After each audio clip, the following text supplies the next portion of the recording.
आउज़ुबिल्लाहि मिनश्शैतानिर्रजीम बिस्मिल्लाहिर्रहमानिर्रहीम। नन्हे मुन्ने प्यारे बच्चों, अस्सलामु अलैकुम। लाइव वेब टीवी की नई वीडियो के साथ हम हाजिर हैं। अगर आपने अभी तक हमारा चैनल सब्सक्राइब नहीं किया तो मज़े की वीडियोस देखने के लिए हमारा चैनल जल्दी से सब्सक्राइब कर लें और हाँ, बेल आइकन को प्रेस करना मत भूलें। चलिए तो फिर शुरू करते हैं। अस्सलाम वालेकुम प्यारे बच्चों, कैसे हैं आप सब? जी तो बच्चों, आज हम पढ़ने जा रहे हैं 1 क्लास की सोशल स्टडीज़ की बुक का लेसन नंबर 7 यानी कि सबक नंबर 7, जो कि है हमारा स्कूल। तो चलिए जल्दी से अपनी बुक्स ओपन कीजिए, हरी अप। जी तो सबने बुक्स ओपन कर ली। हम पढ़ने जा रहे हैं हमारा स्कूल। ये हमारा स्कूल है। हमारे स्कूल में एक प्रिंसिपल और बहुत सारे असातिज़ा हैं। असातिज़ा मतलब टीचर्स हैं। हमारे असातिज़ा हमें अच्छे तरीके से पढ़ाते हैं। वो हमें अच्छी बातें और आदाब सिखाते हैं। यानी कि बताया जा रहा है कि जी हमारे स्कूल में बहुत सारे टीचर्स हैं जो हमें अच्छी बातें और अच्छे आदाब यानी कि मैनर्स सिखाते हैं। हम अपने असातिज़ा की दिल से इज्जत करते हैं। आप भी तो अपने टीचर्स की रिस्पेक्ट करते हैं ना? जी स्कूल में और बहुत से लोग हैं, जैसे बावर्ची, माली, चौकीदार वगैरह। हम सब इनकी इज्जत करते हैं।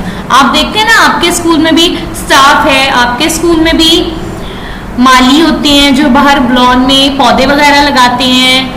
आपके स्कूल में कैंटीन है ना, उनको बावर्ची का नाम दिया है यहाँ पे। और वॉचमैन अंकल भी होते हैं जो गेट पर वॉचमैन खड़े होते हैं। ठीक है, हम सब इनकी बहुत इज्जत करते हैं। आप अपने स्टाफ की, अपने बड़ों की बहुत इज्जत करते हैं ना आप भी। इसके बाद नीचे देखें, नेक्स्ट पैराग्राफ में बताया है हमारे स्कूल में बहुत से कमरे यानी कि क्लासरूम्स हैं। एक लाइब्रेरी भी है जहां हम मालूमाती किताबें पढ़ते हैं, यानी कि जिससे हमें मालूमात फराहम हो ऐसी बुक्स पढ़ते हैं। जी इसके अलावा कैंटीन और खेल का मैदान यानी कि प्लेग्राउंड भी है। तफरीह के औकात में हम खेल के मैदान में खेलते हैं। अब तफरीह के औकात तो आपके लिए बहुत मुश्किल लफ्ज हो गया ना, यानी कि ब्रेक टाइम में हम प्लेग्राउंड में खेलते हैं और कैंटीन से मजे की चीजें खाते हैं।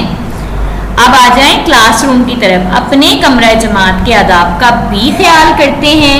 हमारे कमरा जमात के चंद असूल ये हैं। अब वो कह रहे हैं जी क्लासरूम का भी हम ख्याल रखते हैं और उसके असूल हैं।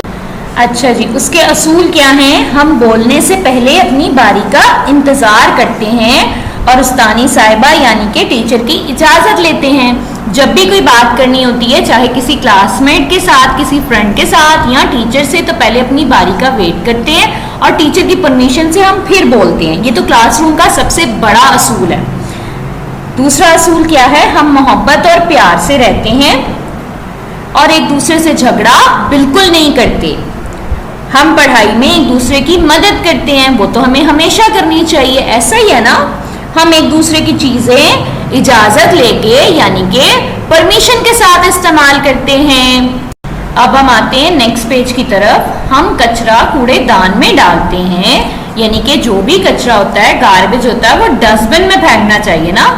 किसी भी काम को अच्छे तरीके से करने के लिए असूल बहुत ज़रूरी हैं। जिस तरीके से क्लासरूम के कुछ रूल्स होते हैं, घर के भी होते हैं। घर को भी साफ सुथरा रखना चाहिए और इन असूलों पर अमल करके हम अच्छे तालिबे इल्म यानी कि एक अच्छे स्टूडेंट बन सकते हैं। एक अच्छे स्टूडेंट बनने के साथ साथ आप एक अच्छे शहरी भी बन सकते हैं। जी तो होप आपको ये लेसन बहुत अच्छे तरीके से समझ आया होगा। इंशाल्लाह नेक्स्ट सबक में मुलाकात होगी आपसे। तब तक के लिए अपना बहुत ख्याल रखिए, सभी असूलों की पाबंदी कीजिए। अल्लाह हाफिज़। अगर आप चाहते हैं कि आप तक हमारी नई वीडियोस बर वक्त पहुँचती रहें तो हमारे चैनल को सब्सक्राइब करना मत भूलें और साथ ही बेल आइकन को ज़रूर दबाएं।